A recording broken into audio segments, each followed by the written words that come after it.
उत्तर प्रदेश के आगामी विधानसभा चुनाव में अभी लंबा समय है, लेकिन प्रदेश में सरकार बनाने को लेकर गुड़ागड़ित अभी से शुरू हो गया। भतीजे आकाश आनंद को पार्टी से निकालने के बाद बसपा सुप्रीमो मायावती ने तेवर दिखाने शुरू कर दिए हैं। मायावती ने अपने बीते कुछ बयानों में बीजेपी को आड़े हाथों लेकर इस बात का एहसास करा दिया है। मायावती के इन बदलते तेवरों से राजनीतिक गलियारों में चर्चाओं का दौर भी शुरू हो गया है। चर्चा है कि अखिलेश यादव और मायावती एक बार फिर साथ आ सकते हैं। अगर ये दोनों नेता साथ आते हैं तो साल 1993 में मिली सपा बसपा गठबंधन की करिश्माई जीत को दोहरा सकते हैं। दरअसल यूपी में जीत की हैट्रिक लगाने के लिए सत्ताधारी बीजेपी हिंदुत्व के एजेंडे पर काम कर रही है। सीएम योगी ने बजट सत्र के दौरान इसकी एक बानगी भी पेश कर दी है। उधर मुख्य विपक्षी समाजवादी पार्टी अपने पीडीए के सहारे यूपी की सत्ता में वापसी करना चाहती है, लेकिन इसी बीच महान दल के अध्यक्ष केशव देव मौर्य ने बड़ा बयान दे दिया है।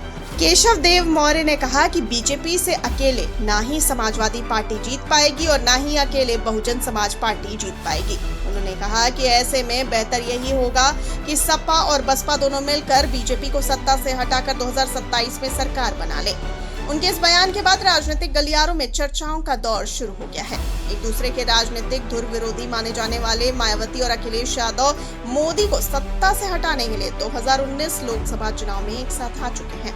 इस चुनाव में मायावती 0 से 10 सीट पर पहुंच गई थी, लेकिन सपा मुखिया अखिलेश यादव 2014 के आंकड़ों पर ही सीमित रह गए थे।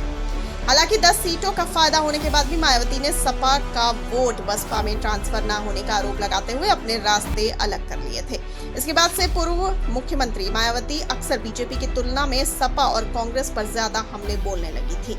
इस पर सपा मुखिया और पूर्व मुख्यमंत्री अखिलेश यादव ने समय समय पर अपनी प्रतिक्रिया भी दी है। यही नहीं, सपा ने बसपा के टिकटों पर भी सवाल खड़े किए हैं।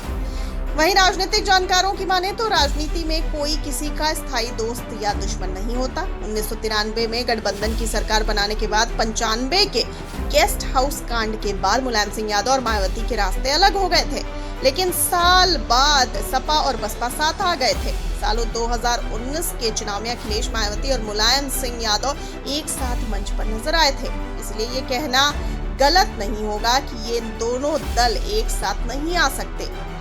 वहीं चर्चा ये भी है कि मायावती के साथ गठबंधन करके अखिलेश यादव 1993 वाले करिश्मा को दोहराना चाहते हैं। दिसंबर 1992 में अयोध्या में विवादित ढांचा गिराया गया था।